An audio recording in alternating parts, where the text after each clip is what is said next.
Hello વિદ્યાર્થી મિત્રો, કેમ છો દરેક જણ? મજામાં? બોલો, ચેપ્ટર નંબર 1 કેવું સરસ મજાનું ચાલી રહ્યું છે? બહુ જોરદાર ચાલે છે ને? સંબંધથી શરૂઆત કરી દૃક ક્રિયા સુધીની યાત્રા આપણે પૂર્ણ કરી.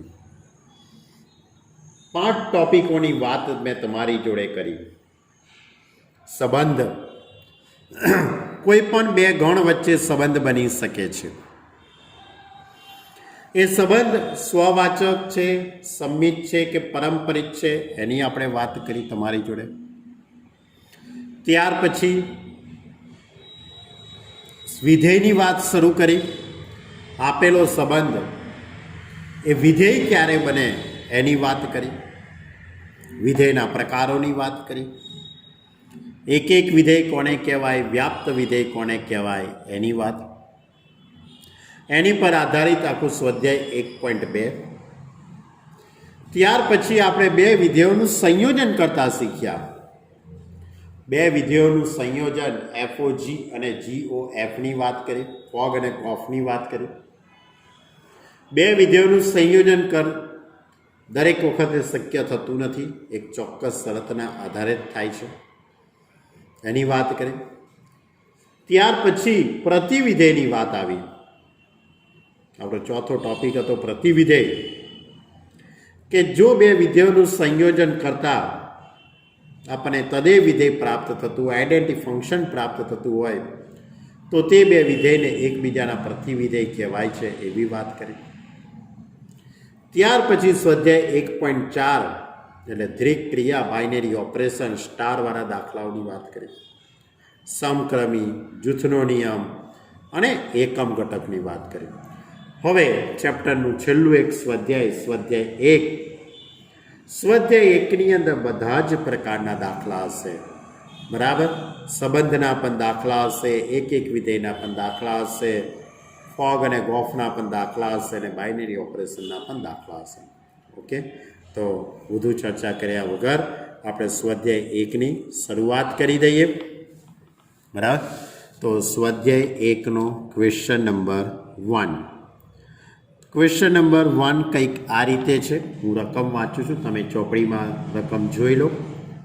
ધારો કે f from R to R A fx is equal two 10x plus 7 દ્વારા વ્યાખ્યાયિત છે. એવું વિધેય g from R થી R શોધો કે જેથી g from R થી R એવું વિધેય શોધો કે જેથી gof is equal to fog is equal to IR. FOG બરાબર GOF is equal to IR. એટલે કે કહેવાનો અર્થ એમ છે કે તમને રકમની અંદર f from R થી R fx is equal two 10x plus 7 તમને આપેલા છે. અને બીજી વાત આપેલી છે રકમની અંદર કે GOF is equal two FOG is equal to IR. આ રકમમાં આપેલું છે. તમે આ બે વિધેયોનું સંયોજન એ તદેવ વિધેય છે એવું રકમમાં આપેલું છે. આનો ઉપયોગ કરીને તમારે G શોધવાનું છે. દાખલો બે રીતે થઈ શકે છે. ફોગની મદદથી પણ થઈ શકે છે અને ગોફની મદદથી પણ થઈ શકે છે. તમને જે અનુકૂળ લાગે એનો તમે ઉપયોગ કરી શકો છો. આમ તો જોવા જઈએ તો આ દાખલો 1 માર્કના MCQમાં આવે, પણ કદાચ નસીબ સારું હોય ને 2 માર્કમાં આવી જાય. તો FOG ફ્રોમ એ R થી R પરનું વિધેય થાય. FOG ફ્રોમ એ R થી R પરનું વિધેય થાય. FOGX is equal to x થઈ જવાનું. કેમ? કારણ કે તદેવ વિધેય છે. હવે FGX લખી શકાશે. સંયોજન છૂટું પાડીએ તો શું લખાશે? FGX. હવે fx is equal two 10x plus 7. fx is equal two 10x plus 7. તો 10x પણ xની જગ્યાએ આપણે શું મૂકી દઈશું? GX. આ વિધેયમાં એક્સને બદલે gx મૂકી દઈએ તો 10 into gx plus 7 is equal to X. હવે 7ને સામે લઈ જઈશું તો 10 into gx is equal to x minus 7. 10ને સામે લઈ જઈએ તો gx is equal to x minus 7 upon 10. એટલે આ વિધેય gx શોધી કાઢ્યું. ક્લિયર? તો આ રીતે એફઓજીનો ઉપયોગ કરીને આપણે gx વિધેય શોધી શકીએ છીએ. આ દાખલો ગણવાની બીજી પણ રીત છે. આ દાખલો ગણવાની બીજી રીત ગોફનો પણ તમે ઉપયોગ કરી શકો છો. ગોફ ફ્રોમ આરથી આર પરનું વિધેય ગોફ ફ્રોમ આરથી આર પરનું વિધેય થાય, કારણ કે રકમમાં આપેલું છે ગોફ ઇઝ ઇક્વલ ટુ આઈઆર. સંયોજન GOFX is equal to x જ થવાનું. એટલે એની ઉપરથી GFX is equal to X. હવે તમારે શું કરવાનું? તો બાળકો હવે તમારી જોડે fx ઇઝ ઇક્વલ ટુ તો 10x પ્લસ 7 આપેલા છે. gx ઇઝ ઇક્વલ ટુ તમારે જો બરાબર સમજો. હવે વાતને આખી બહુ સમજવા જેવી છે. તો fx is equal two 10x plus 7 એવું રકમમાં આપેલું છે. હવે હું શું ધારી લઉં છું? આના બરાબર m ધારી લઉં. fx is equal two m ધારી લઉં. fx બરાબર m ધારી એટલે g of m is equal to x થઈ જશે. fx એટલે 10x plus 7 is equal two m. હવે આમાંથી હું xને કરતા બનાવી દઉં. કરતા બનાવી દઉં તો 10x is equal two m minus 7. તો x is equal two m minus 7 upon 10. પણ m બરાબર તમે શું ધારેલું હતું? m બરાબર તો તમે fx ધારેલું હતું. m બરાબર શું ધારેલું હતું? fx. તો આપણે એની ઉપરથી g ઓફ m x બરાબર આવી ગયું ને. હવે x બરાબર કેટલા? x માઇનસ 7 અપોન એટલે g of m is equal two શું લખાશે? m minus 7 upon 10. આ રીતે આપણે દાખલો થઈ શકે. હવે એમને બદલે હું ચલ એક્સનો ઉપયોગ કરું તો x minus 7 upon 10. x minus 7 upon 10. Clear? ખ્યાલ આવ્યો? આ દાખલો ગણવાની બીજી રીત છે.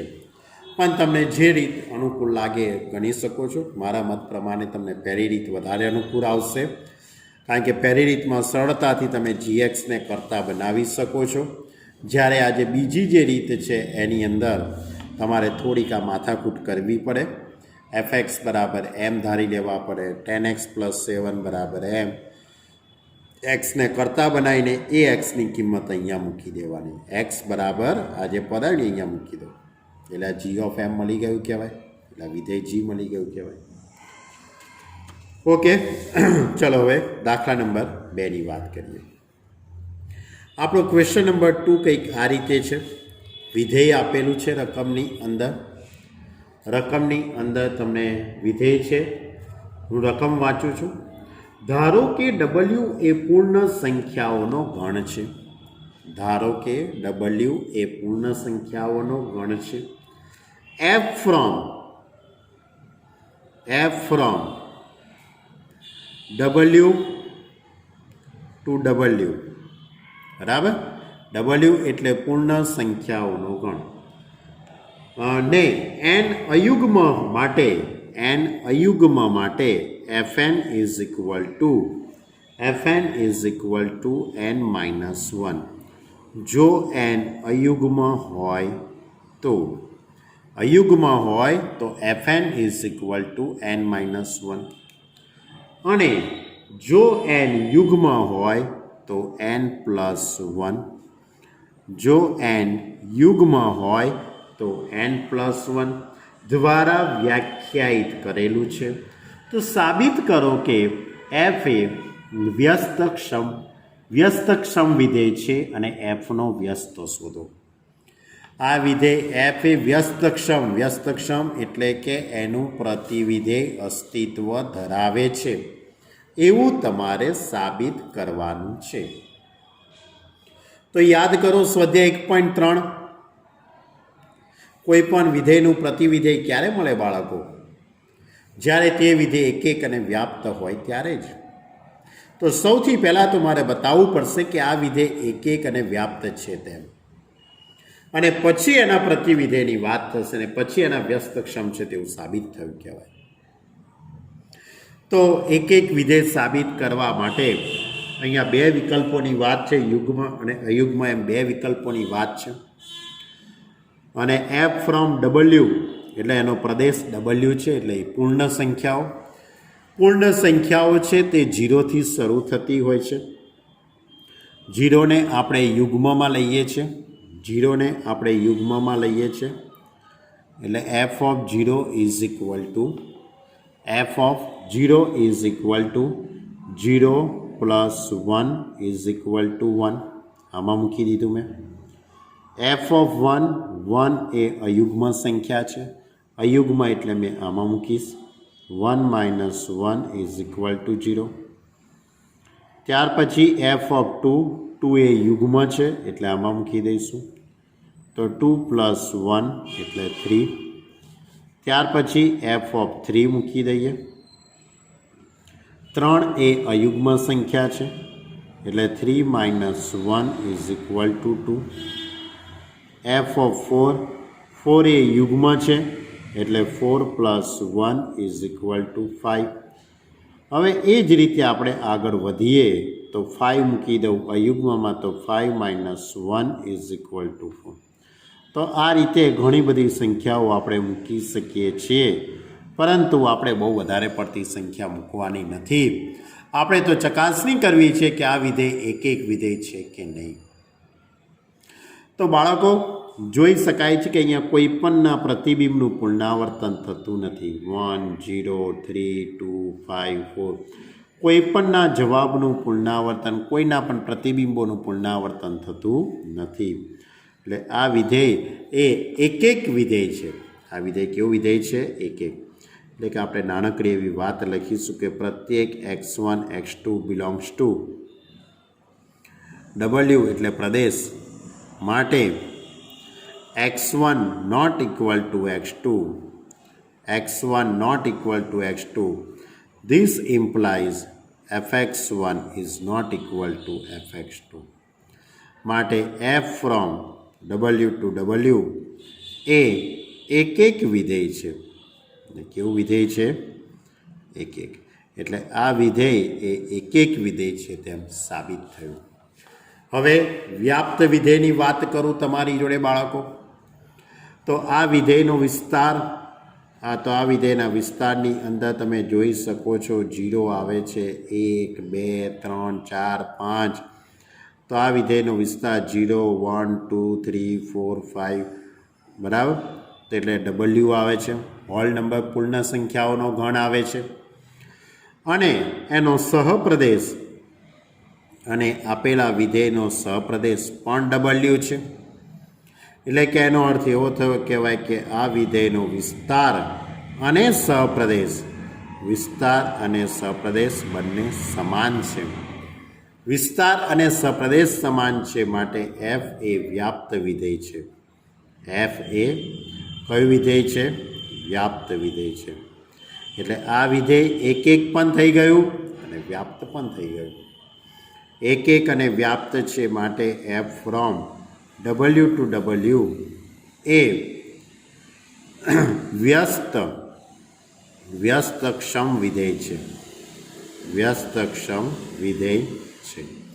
માટે કે f એક અને વ્યાપ્ત વિધેય છે એટલે એનું પ્રતિવિધેય અસ્તિત્વ ધરાવે છે.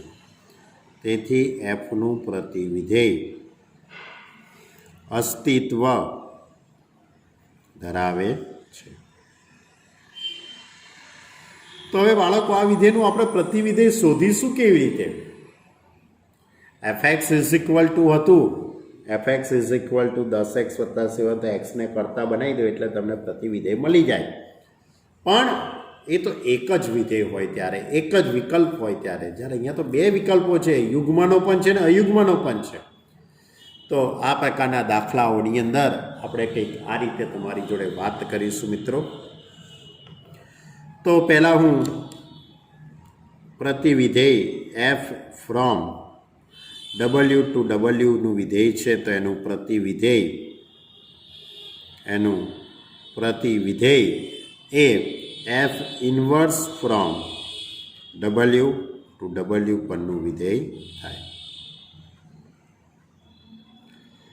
હવે આ વાત આપણે બે વિકલ્પોમાં કરીશું, એક યુગ્મ અને એક અયુગ્મની રીતે કરીશું. જો થોડીક નાનકડી એવી બુદ્ધિનો આપણે ઉપયોગ કરવાનો છે તમારે, તો સૌથી પહેલાં F of 0 is equal two 1, F of 0 is equal two 1 લખાય કે ના લખાય? બરાબર. પછી F of 2 is equal two 3, F of 2 is equal two 3, F of 4 is equal to 5. કેવા પદો લીધા છે? યુગ્મ સંખ્યાના પદો લીધા છે. એફ ઓફ 0નો જવાબ 1 છે, એફ 2નો જવાબ 3 છે, એફ 4નો જવાબ 5 છે. તો હવે આનું પ્રતિવિધેય F inverse 1 is equal to 0 થાય કે ના થાય? એફ 2 ઇઝ ઇક્વલ ટુ 3 તો એનું પ્રતિવિધેય F inverse 3 is equal to 2. F of 4 is equal to 5 તો F inverse 5 is equal to 4. લખાય કે ના લખાય? પ્રતિવિધેયના બેઝિકલી કોન્સેપ્ટથી. તો એનો અર્થ એવો થયો કે અહીંયા 1 હોય તો જવાબ કેવો આવે છે? 0. 3 છે તો 2 જવાબ આવે છે. 5 લઈએ તો 4 જવાબ આવે છે. એટલે આના કરતાં એક સંખ્યા ઓછી આવે છે. વિચારો, 1 હોય તો જવાબ 0 આવે એટલે 1 - 1. 3માંથી 1 બાદ કરો એટલે 2, 5માંથી 1 બાદ કરો એટલે 4. એટલે કે જ્યારે અયુગ્મ સંખ્યા લેવામાં આવે છે, જ્યારે n અયુગ્મ હોય ત્યારે જવાબ આવે છે n - 1. જ્યાં n એ અયુગ્મ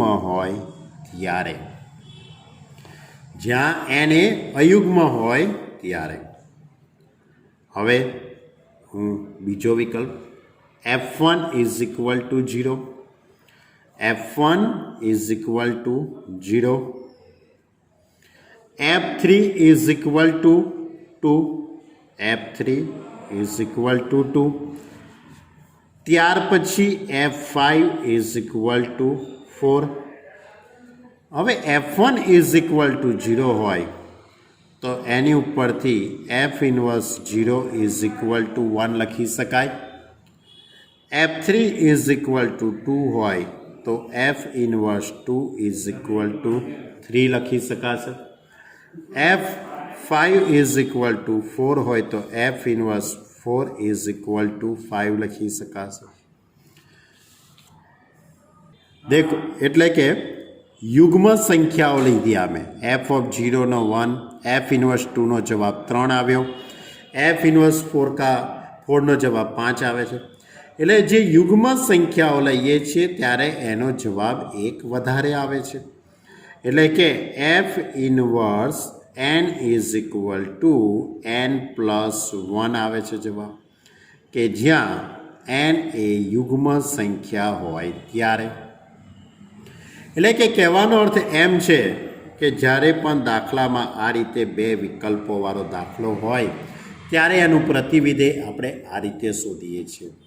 બાકી આમ તો આને જો તમે સ્ટાન્ડર્ડ પદ્ધતિથી જો તમે વિચારવા જાઓ આ દાખલો વ્યાપક રીતે, તો આ દાખલો અલગ અલગ 3 વિકલ્પોમાં થાય.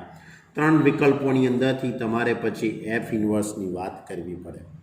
પણ દાખલો ગમે તે રીતે લખશો તો પણ આ દાખલાના 2 માર્ક છે અને કાં તો 3 માર્ક હશે. તો 2 માર્ક અને 3 માર્ક માટે આ દાખલાની લંબાઈ, આ દાખલામાં લખેલા જે મેં સ્ટેપ છે તે યોગ્ય છે.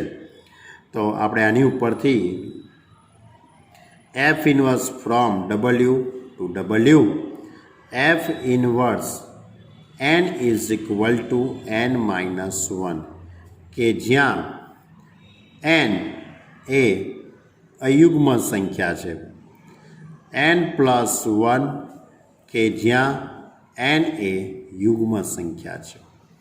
તો આ રીતે આપણે પ્રતિવિધેય શોધી શકાય. આ હતો આપણો પ્રશ્ન નંબર 2. ચલો ત્યારે હવે પ્રશ્ન નંબર 3ની વાત કરીએ બાળકો તમારી જોડે. તો ક્વેશ્ચન નંબર 3 ખૂબ જ સરસ મજાનો દાખલો છે બાળકો. આ રીતે રકમ છે. જો f from R to R, f from R to R, fx is equal to x square minus 3x plus 2. વ્યાખ્યાયિત હોય તો fo fx શોધો. શું શોધવું છે?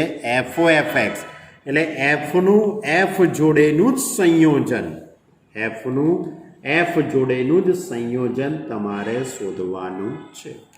શોધી કાઢીએ ત્યારે એટલે સંયોજિત વિધેયનો દાખલો છે. તો fo f પણ એ ક્યાંથી ક્યાંનું વિધેય થઈ જવાનું? r થી r પરનું વિધેય થાય. fo f ફ્રોમ r થી r પરનું વિધેય થશે. તો fo fx is equal two સંયોજનને છૂટું પાડીએ તો f fx, આમ તો તમને રકમમાં આ પદ આપેલું છે f fx. હવે f fx એટલે x square minus 3x plus 2. હવે આ પદને આ x square minus 3x plus 2ને તમારે વિધેય fમાં એક્સની જગ્યાએ મૂકવાનું છે. ધ્યાન રાખજો, બહુ મોટું સ્ટેપ થશે. આખું પદ ક્યાં મૂકવાનું છે? એફમાં એક્સની જગ્યાએ, એટલે x square minus 3x plus 2 એનો whole square minus 3 into X square minus 3x plus 2 plus 2. Clear? હવે આ X square minus 3x plus 2નો હોલ સ્ક્વેર એટલે એનું વિસ્તરણ. કઈ રીતે વિસ્તરણ કરીશું બાળકો? a square plus B square plus C square plus 2ab plus 2bc plus 2ac. 3 પદની રીતે તેનું વિસ્તરણ. તો એક્સની 4 ઘાત, 3xનો વર્ગ એટલે 9x સ્ક્વેર, 2નો વર્ગ 4. હવે 2ab એટલે 3 દુ 6 માઇનસ 6x ક્યુબ, 2 દુ 4 તરી 12 એટલે માઇનસ 12x, 2 દુ 4 x square plus 4x square. હવે આ 3નો અંદર ગુણાકાર કરું એટલે માઇનસ 3x સ્ક્વેર, 3 તરી 9x માઇનસ 6 પ્લસ 2. ક્લિયર? હવે એક્સની 4 ઘાત, 6x ક્યુબ બીજે ક્યાંય છે નહીં એટલે minus 6x cube, 9x square, 4x square, 9 ને 4 13, 13માંથી 3 બાદ કે તો 10, 10 ને 9 19x માઇનસ 6x ક્યુબ. પછી એક્સ સ્ક્વેરવાળા પદો કેટલા થયા છે?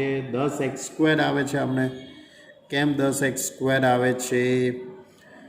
તો ઓકે, 9 ને 4 13, 13માંથી 3 જશે તો 10x સ્ક્વેર. સાચી વાત છે, મારી ભૂલ છે. માઇનસ 12x વત્તા 9 એટલે માઇનસ 3, 4 ને 2 6, 6 6 ઉડી ગયા. એટલે ટૂંકમાં તમારો જે ફાઇનલી જવાબ આવશે સાદુરૂપ આપતા તમારો ફાઇનલી જવાબ કંઈક આ રીતે આવશે: એક્સની 4 ઘાત minus 6x cube plus 10x square minus 3x. આ જવાબ આવ્યો કહેવાય. ક્લિયર? ચલો હવે આગળનો દાખલો ક્વેશ્ચન નંબર 4. ચલો ત્યારે ચોથો દાખલો ગણીએ ભાઈ બાળકો. ચોથાની રકમ કંઈક આ રીતે છે: બતાવો કે સાબિત કરો કે f from R2 x belongs to R કે જ્યાં -1 less than x less than 1 fx is equal to x upon 1 plus માનાંકમાં x. આ વિધેય એકક અને વ્યાપ્ત વિધેય છે. આ વિધેયને એકક અને વ્યાપ્ત છે તેવું તમારે સાબિત કરવાનું છે. ફરી કરીએ બાળકો, ઘણી સહેલી વાત નીકળી ભાઈ. આ તો મને લાગ્યું કે દાખલો અઘરો હશે. હવે એફ ફ્રોમ આર એટલે વાસ્તવિક સંખ્યાઓનો ગણ, એટલે ઘણી બધી સંખ્યાઓ આવે આની અંદર, બરાબર. ઘણી બધી સંખ્યાઓ આપણે વિચારી શકીએ, બરાબર. તો ધારો કે આની અંદર હું 0 મૂકી દઉં. પહેલાં 0 મૂકી દઉં તો 0/1 પ્લસ 0 એટલે જવાબ કેટલો આવશે? 0.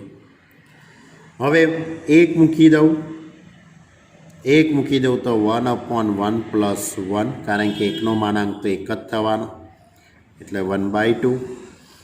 હવે એક્સની જગ્યાએ 2 મૂકી દઈએ તો 2/1 પ્લસ 2 એટલે 2/3. આ જ રીતે ધારો કે હું -1 મૂકી જાઉં, એક્સની જગ્યાએ હું -1 મૂકું તો -1/1 પ્લસ 1 એટલે -1/2. એક્સની જગ્યાએ -2 મૂકી દઈએ તો -2/1 પ્લસ 2 તો ઇઝ ઇક્વલ ટુ -2/3. તો આ રીતે ઘણી બધી સંખ્યાઓ આપણે મૂકી શકીએ છીએ. આમ તો વિચારીએ તો 0 અને 1ની વચ્ચે ઘણી બધી સંખ્યા છે, 1 અને 2ની વચ્ચે પણ ઘણી બધી સંખ્યાઓ છે. કેમ? કારણ કે આ વિધેયનો પ્રદેશ R છે, બરાબર. તો અહીંયા કોઈ પણ સંખ્યાનું પુનરાવર્તન થતું નથી, તમે જોઈ શકો છો. અહીંયા કોઈ પણ સંખ્યાનું પુનરાવર્તન થવાનું નથી. જે જવાબ આવી ગયો ફરીથી એ જવાબનું પુનરાવર્તન થવાનું નથી. હવે જો તમારે આ દાખલાની એક વિધેયની ચકાસણી કરવી હોય તો અલગ અલગ 3 વિકલ્પોમાં આપણે આ વસ્તુ લખવી પડે. એકવાર પ્લસ, એકવાર માઇનસ, બરાબર. અને ત્રીજો વિકલ્પ આવશે એક પ્લસ અને એક માઇનસ.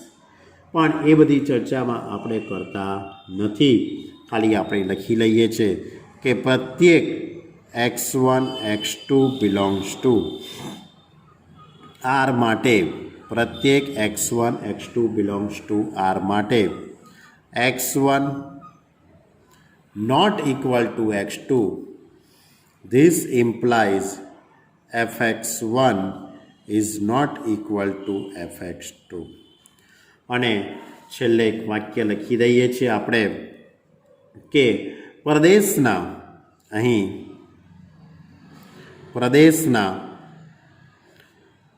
અલગ અલગ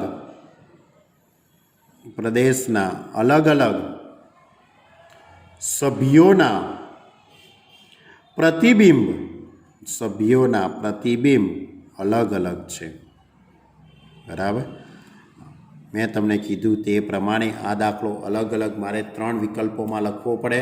x1 ને x2 એકવાર પોઝિટિવ, x1 x2 એકવાર નેગેટિવ અને x1 x2 એકવાર પોઝિટિવ ને નેગેટિવ. પણ દાખલો ઘણો લાંબો થઈ જતો હોવાથી આપણે બધા વિકલ્પોમાં પડતા નથી. છેલ્લે આ કન્ડિશન એક લખી દઈએ છીએ. માટે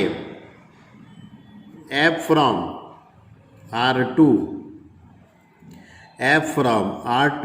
x કે જ્યાં x belongs to R કે જ્યાં -1 less than x less than 1 એ એક વિધેય છે. કેવું વિધેય છે? એટલે આપણે આ રીતે વિધેયને એક વિધેય સાબિત કર્યું. હવે વ્યાપ્ત વિધેયની વાત કરું તો જરાક તમે બુદ્ધિનો ઉપયોગ કરો કે છેદની સંખ્યા હંમેશા અંશ કરતાં તો વધારે જ હોવાની. તમે એક્સની જગ્યાએ 5 મૂકો, એક્સની જગ્યાએ 6 મૂકો, એક્સની જગ્યાએ 1/2 મૂકો, એક્સની જગ્યાએ કોઈ પણ સંખ્યા મૂકો, એક્સની જગ્યાએ તમે કોઈ પણ સંખ્યા મૂકશો તો છેદની સંખ્યા અંશ કરતાં હંમેશા એક વધારે હશે, એટલે કે એનો ભાગાકાર હંમેશા એ પોઈન્ટમાં જ આવવાનો. 0.5, 0.3, 0.7, 0.001. તો આ વિધેયનો વિસ્તાર એ હંમેશા ઓપન ઇન્ટરવલ -1 થી 1 ની વચ્ચે જ આવશે, કારણ કે ક્યારેય આનો જવાબ 1 પણ આવવાનો નથી, ક્યારેય આનો જવાબ 1 પણ નહીં આવે, બરાબર. અને -1 પણ ક્યારેય આનો જવાબ આવવાનો નથી. એટલે આ વિધેયનો વિસ્તાર એ always open interval to -1 to 1. અને સહપ્રદેશ પણ -1 થી 1 જ આપેલો છે. રકમની અંદર સહપ્રદેશ કયો આપેલો છે જુઓ, ઓપન ઇન્ટરવલ -1 to 1. એટલે આ વિધેયનો વિસ્તાર અને સહપ્રદેશ બંને સરખા થયા. આ વિધેયનો વિસ્તાર અને સહપ્રદેશ બંને સરખા છે, માટે એફ એ વ્યાપ્ત વિધેય છે, માટે એફ એ વ્યાપ્ત વિધેય છે. તો આ રીતે આ વિધેયને આપણે એક અને વ્યાપ્ત વિધેય સાબિત કરવાનું, જે આપણે કર્યું. ચલો હવે ક્વેશ્ચન નંબર 5. ક્વેશ્ચન નંબર 5ની અંદર એ પણ કંઈક આ રીતની વાત છે કે બતાવો કે એફ ફ્રોમ આર થી આર, બતાવો કે એફ ફ્રોમ આર થી આર, એફ ફ્રોમ આર થી R f x is equal to x cube. આ વિધેય એક વિધેય છે તેમ સાબિત કરો. આ વિધેયને એક વિધેય છે તેવું સાબિત કરવું છે. તો હું અલગ અલગ કિંમતો મૂકી જાઉં. 0 મૂકી જાઉં, 0ની 3 ઘાત 0 જ થવાની. હવે એક્સની જગ્યાએ 1 મૂકી દઈએ, 1ની 3 ઘાત 1, 2 મૂકી દઈએ તો 2ની 3 ઘાત એ 8 થઈ જશે, 3 મૂકીએ તો 27, 4 મૂકીએ તો 64. ધારો કે -1 મૂકી દઉં, -1ની 3 ઘાત -1, -2 મૂકું તો -8, -27. આ રીતે. તો અહીંયા કોઈ પણ જવાબનું પુનરાવર્તન થતું નથી. ક્લિયર? એટલે કે આપણે કંઈક વાત લખીએ. ધારો કે પ્રત્યેક x1 x2 belongs to R, કૌંસમાં પ્રદેશ માટે fx1 is equal to fx2. This implies fx1 એટલે x1ની 3 ઘાત, fx2 એટલે x2ની 3 ઘાત. બંને બાજુ ઘનમૂળ લેવામાં આવે, બંને બાજુ ઘનમૂળ લઈ લઈએ તો આ રીતે લખાશે. બંને બાજુ ઘનમૂળ લઈએ તો ઘનમૂળની અંદર x2ની 3 ઘાત. તો this implies x1 is equal to x2. માટે એમ કહી શકાય કે f એ એક વિધેય છે. માટે f એ એક વિધેય છે. આ રીતે પણ આપણે રજૂઆત કરી શકીએ. ખૂબ જ સહેલાઈથી આપણે રજૂઆત કરી છે, બરાબર. આમ તો આની અંદર x1નો ક્યુબ બરાબર x2 ક્યુબ, જો મારે આને આ બાજુ લાવવું પડે પછી x1 બરાબર x2, પણ એટલી બધી માથાકૂટમાં પડવાની જરૂર નથી, બરાબર. ચલો ત્યારે હવે ક્વેશ્ચન નંબર 6. ક્વેશ્ચન નંબર 6 આ રીતે છે. બે વિધેયો f from n to z અને g from z to z ના એવા ઉદાહરણો આપો કે જેથી ગોફ એક હોય પરંતુ g એક ન હોય. શું કહે છે બાળકો? કે ભાઈ f અને g ના એવા બે ઉદાહરણો તમે આપો કે જેથી કરીને કે ગોફ એક વિધેય થાય પરંતુ g એક ન હોય, એવું તમારે ઉદાહરણ આપવાનું છે. તો બાળકો, મારા મત પ્રમાણે સૌથી સહેલામાં સહેલું ઉદાહરણ જો કોઈ હોય તો એ છે કે પહેલું તદેવ વિધેય પસંદ કરું છું. ધારો કે f ફ્રોમ n થી n પરનું fx is equal to x, અને બીજું વિધેય g g from Z to z પસંદ કરું છું કારણ કે આ વિધેય એ એક નહીં થાય. માનાંકમાં એક્સ કયું પસંદ કર્યું? માનાંક વિધેય. G from Z to Z G X is equal to માનાંકમાં એક્સ. તમે ચકાસણી કરવી હોય તો કરી જુઓ. અહીંયા જી ઓફ 0 તો એનો જવાબ 0 આવશે. જી ઓફ 1 મૂકવામાં આવે તો 1નો માનાંક 1, 2 મૂકીએ તો 2નો માનાંક 2, 3 મૂકીએ તો 3નો માનાંક 3, 4 મૂકીએ તો 4નો માનાંક 4. હવે -1 મૂકવામાં આવે તો -1નો માનાંક 1, -2 મૂકીએ તો એનો માનાંક +2.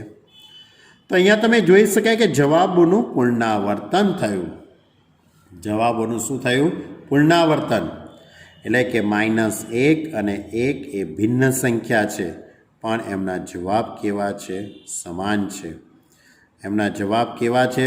સમાન. એટલે કે પ્રત્યેક x1 is not equal to x2, પરંતુ એ અહીંયા જી લખાશે બાળકો, ભૂલ થઈ ગઈ.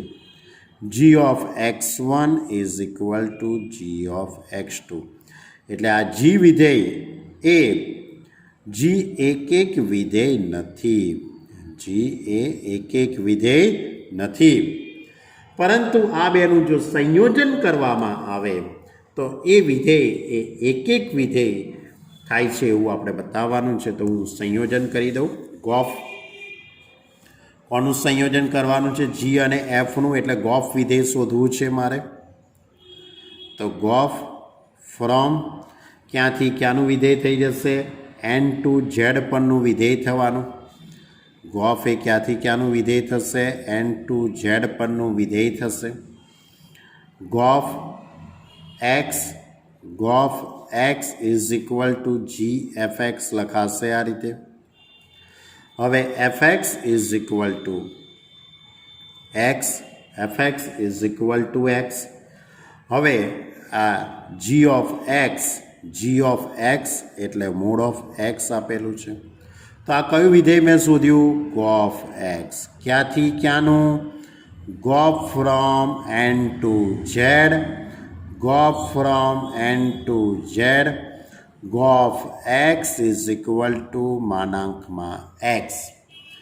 હવે તમે ચકાસણી કરો બાળકો કે આ વિધેય એક વિધેય છે કે અનેક વિધેય છે. કરી કાઢીએ ચકાસણી. તો ચકાસણી કરવા માટે તમારે પ્રદેશમાંથી સંખ્યા મૂકવાની. અહીંયા પ્રદેશ એન આપેલો છે. એન એટલે 1થી શરૂઆત થઈ શકે.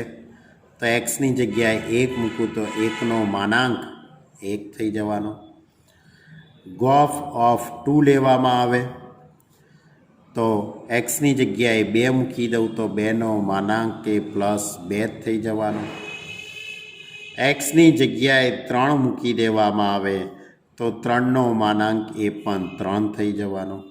તો શું થયું? અહીંયા જવાબોનું પુનરાવર્તન થતું જ નથી. કેમ? કારણ કે કેપિટલ એન છે એટલે પ્રાકૃતિક સંખ્યાઓ જ લેવાની છે. માઇનસવાળું લઈશું તો જવાબનું પુનરાવર્તન થશે ને, માઇનસવાળું લેવાનું નથી. એટલે કે પ્રત્યેક x1 x2 belongs to n પ્રદેશ માટે ગોફ of x1 is equal to goph of x2. This implies mod of x1 is equal to mod of x2. This implies x1 is equal to x2. કેમ? કારણ કે x1 x2 A belongs to એનમાં છે એટલે આપણે માનાંક દૂર કરીને 2 વિકલ્પો અહીંયા વિચારવાના નથી. બરાબર? કે પ્રત્યેક x1 x2 belongs to n માટે gof x1 is equal to gof x2. This implied x1 બરાબર x2. માટે gof from n to Z એ એક વિધેય છે. કેવું વિધેય છે? એક વિધેય છે. એટલે ગોફ એ એક વિધેય છે જ્યારે જી વિધેય એક વિધેય નથી. એટલે તમારે એવું એક ઉદાહરણ આપવાનું હતું. બરાબર? પ્રશ્ન નંબર 6 ક્વેશ્ચન નંબર 6ની અંદર એવું એક ઉદાહરણ આપવાનું કે હતું કે ગોફ એ એક વિધેય થાય પણ જી એક વિધેય ન થાય. મેં મારી રીતે આ ઉદાહરણ પસંદ કર્યું છે. તમે તમારી રીતે પણ આ ઉદાહરણની પસંદગી કરી શકો છો. કોઈ વિદ્યાર્થી G from Z to Z GX = x² ની પણ પસંદગી કરી શકે છે, કારણ કે G from Z to Z GX = x² એ એક વિધેય નથી. અને અહીંયા f from n to n fx = x ની જગ્યાએ 2x 3x 5x x² + 1 તમારી જે ઈચ્છા થાય એ સંખ્યા. પણ ધ્યાન રાખજો કે જી એક ના થવું જોઈએ અને ગોફ એ એક વિધેય થવું જોઈએ. આ વસ્તુને ધ્યાનમાં રાખીને તમે પસંદગી કરી શકો છો. આ તો મેં મારી રીતે પસંદ કરેલું છે અને તમને જે રેફરન્સ બુક આપી છે એમાં પણ આ જ ઉદાહરણ આપેલું છે. તો વિદ્યાર્થી મિત્રો, આપણે આજે આપણી વાતને અહીં સુધી રાખીએ. વધુ આવતા અંકે વધારે દાખલા લઈશું.